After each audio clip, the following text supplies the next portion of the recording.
kabida-bida, eto na naman ang bida-bida nyo. Magbibida-bidahan, charat!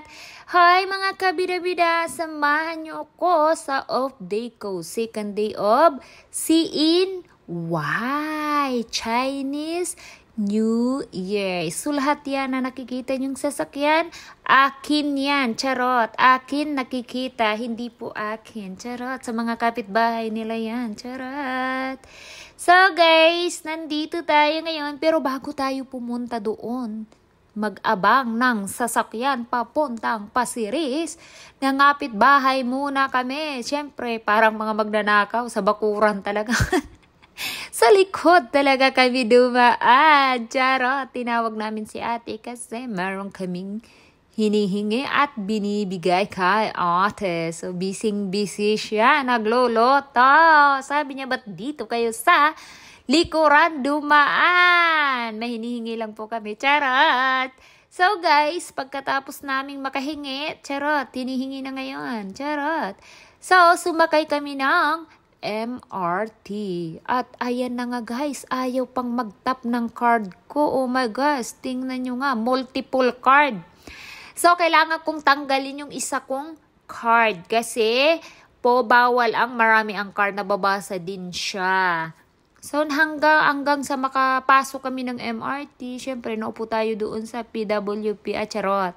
Pupunta kasi po kami sa Bonlay doon kila nanay. Pupunta kami doon, makikisiinway kami, charot. So, ayan o, yung bus.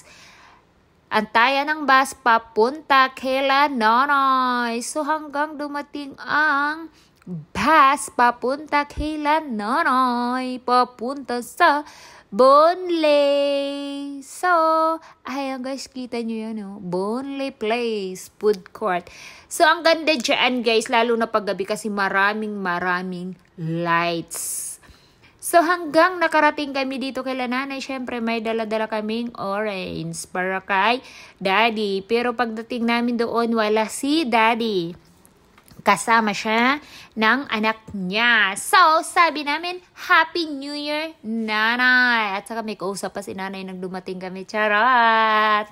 Nagkikimarites lang kami, charot. Hi! Ayan, si nanay dumating. Yun ang binigyan namin ng orange si nanay kasi wala naman si daddy. At syempre, pag dumating kami doon, kakain kami agad kasi nagluluto si nanay agad ng mga Filipino food. So, ayan. Tapos si nanay binigyan kami. Ay, thank you so much, nanay. Binigyan niya kami ng ampaw. At nagluto si nanay ng paborito kong dinuguan at gulay na merong kalabasa at sitaw na mayroon gata. O syempre, parang nasa bahay lang, taas ang paapag, kumakain at nakakamay pa. Guys, ang sarap kumain pag nakakamay. O, kita nyo yan, parang bahay ko lang, charot. So, ayan na nga guys, kwento-kwentuhan kami dyan kasi ang tagal naming hindi nakapunta kay nanay kasi busy kami. Nagbabalibol si Jowa. At syempre, pagdating ng hapon, sabi namin, nanay, aalis kami kasi pupunta kami ng IMM. Magsha-shopping. Charot, makikishopping lang ho. Kaya wala naman tayo kwarta. Charot, hanggang ang sabi namin is, titingin-tingin lang, aba, paglabas may bit-bit. Oh, charot lang. Guys, utang lang po yan. At tumi lang yan, charot. Kasi wala tayong pang-cash. At, syempre, may pagkatanga tayo sa panahon ngayon. Napunta kami sa mga saradong mga establishment kasi is a CNY. Yung iba kasing mga store is sarado kasi second day na yan ng first day at saka second day ng CNY. Yung iba kasi nagsasara. At syempre, sarado, dapat kakain kami ng dinner. So nawala kami, saan na ba dito yung hawker, ang food court nila? Ay, hindi namin mahanap. At may nakita pa ako na sabi ko, bakit nawawala tayo? Ay, so, sarado din pala. So, nakarating kami doon sa Westgate. At may nakita pa akong store. Sabi ko, ay, kapangalan ko, charot. Baka ako yung may-ari. Ay, charot-charot lang, guys. Hindi naman. Yun po, kakahanap namin hanggang nakarating kami ng CR. Dahil sa kakahanap ng food court. Pero wala naman kaming nahanap. So, napunta kami ng Westgate at bago itong restaurant or first time namin kumain dito sa restaurant na yan. Di ko alam kung ano ba yun yung pangalan niya kasi hindi ko mabasa. Udong lang ang nakita ko, ludo or udong, ganon. Kumain kami dyan ng pizza!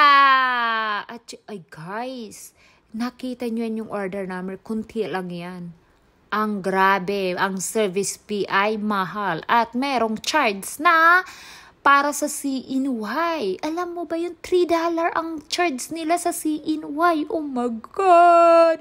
But ang mahal? Charot! At syempre, nagkain kami ng tinikman ko yung pizza salmon. Ang sarap-sarap niya guys. Promise! Alas 7 pa lang, umuwi na ako ng maaga kasi papagod na ako, gano'n.